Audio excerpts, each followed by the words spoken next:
Industries have been trying to fight, I think, racism, sexism, but I don't know that the health industry has really been looked at that way. We're going to talk to Amy Summers today, who is a public relations guru. She's been around so long. Not to age you, Amy, but we were just talking about how long we've known each other, and we haven't really, I don't think we've ever done an interview together, so this is going to be fun. But we're going to talk about this and the elephant in the room. And Amy, good to have you with us on the program. Thank you so much. Yes, I think you've been working with us since the beginning. So we're celebrating our 20th year this year. So Oh, it's yeah, exciting to be on with you. great to hear. Tell us how you got involved with this project because of and some of the revelations that you found out. I know you've been doing workshops and all kinds of things. Yes. So about 3 years ago in 2020, I actually started a second company. So of course I have my PR company, Pitch Publicity, but the second company I started was Inisi Vox. And the reason why I started this company was to develop a mentorship platform, if you will, and kind of a way that people could get more mentorship on communication and how to work. And I started that in 2020. And our first seminar series we did on the elephant in the room really addressed racism and from the lens of how we're communicating it, and that we all have a responsibility with this, whether you're in the workforce or just, one-on-one personally. But a lot of it comes down to how we communicate and what we're not communicating about it. So that's kind of where it started. It was very successful. It won an award from PR News. And so I took 3 years just to kind of follow some of the professionals and students that we had involved in that project to see how it affected their careers. And it was pretty positive. So I've, of course, been in the natural products industry working with clients for the whole course of my career with Pitch Publicity. And I was very curious to address this topic of sexism within our industry. Being a female founder myself and having grown up as an entrepreneur in this industry, I just felt like it was time to really have a discussion around this and see how things have really changed since I started in the industry 20 years ago to now. And so that's what prompted it. Yeah, and you are one of the trailblazers, certainly for women in the industry. And has the industry embraced this, or what has been the reaction to it? I was a little nervous because initially when I started putting it out there that we were going to be doing this series, I had a lot of people that were really excited about it. And then, I had a small group of people that were really resistant, that thought that I was bringing light to something that I shouldn't, I was told.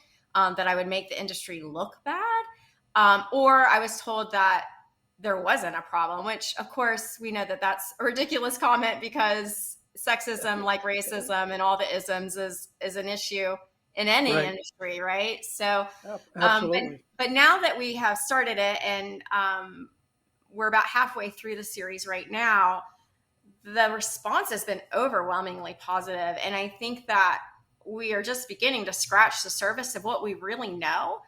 And I think it's been eye-opening to a lot of people. And that was the point. I feel like one of the core principles of public relations, which is my field, is that whenever there is something that's not right, the first step is to have a two-way communication about it. You want to open up that communication. And for women, a lot of times women don't talk about this. We're told to just kind of keep a tough skin, let it go, don't stir things up. But when we do that, although we make it comfortable for everybody else, we're not helping future generations of women who want to be entrepreneurs, who want to climb the corporate ladder. We're not helping them out at all because this is just not something that we're discussing, or even maybe that men who want to help, maybe they're just not even aware of. Right. Yeah, and that's the thing that well, by bringing it to light, that has got to spur some change at some point. I would think, wouldn't it not? Absolutely. I think that the more we have these open conversations, although they may be uncomfortable to hear at first or difficult even for some people to recall or have, they definitely, first of all, bring awareness to the topic, which is needed. They allow us, by talking about it, it allows people to start thinking about ways that they can be an ally or can help in just, simple everyday ways. And, then I think the big thing that we have to look at is that once we're aware and once we've learned something new, how are we challenging ourselves or our companies to do better? And I think the natural products space industry is a great place to start, because I've always said, this is an industry that promotes and sells health to people. But if we're not healthy on the inside, if we're not treating our own people well, then what does that really say? And so I think if any industry was going to do this right or set an example, natural health would be a great industry to start. And then maybe other industries like finance, politics, media, sports might take notice. Maybe a lot of people would want to work in our industry because of it. Yeah, that's a good point. And when you think of natural health, you think of openness, at least to me, as far as the new ideas. So if the new ideas we have to combat racism and sexism, uh, that should be embraced by the industry, I would think. So that's big, part of what you're doing, I think, too. Yes, and I think a lot of people now, that the people that have been coming to the sessions, it has been eye-opening to them. Like maybe some of them knew a little bit of some bad things that happened here or there, but they weren't maybe aware of the things that women have to deal with on a daily basis.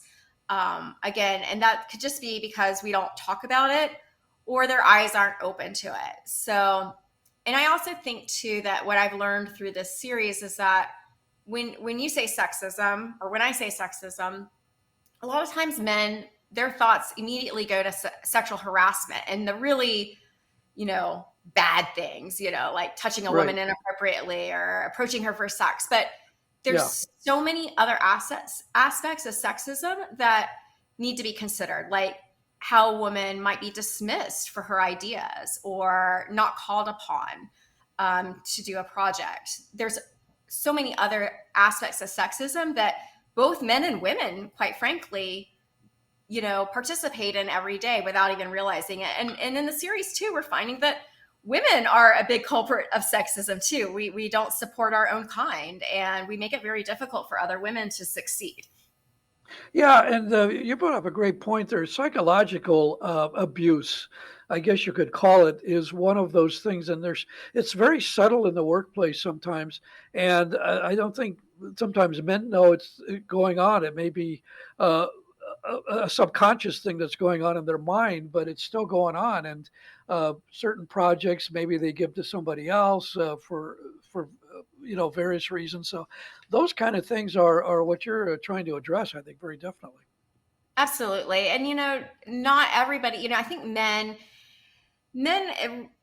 just if we're going to talk in generalities, men exude a lot of confidence, and not all women exude that same confidence. So a lot of times men get those positions because they're putting out that confidence that as women, maybe we just haven't been taught that as well, unless you were lucky enough to have a good mentor. A lot of times women are taught to be quiet, to sit back, to let other people speak first. And it's all Right. of those things that don't help us out in the long run.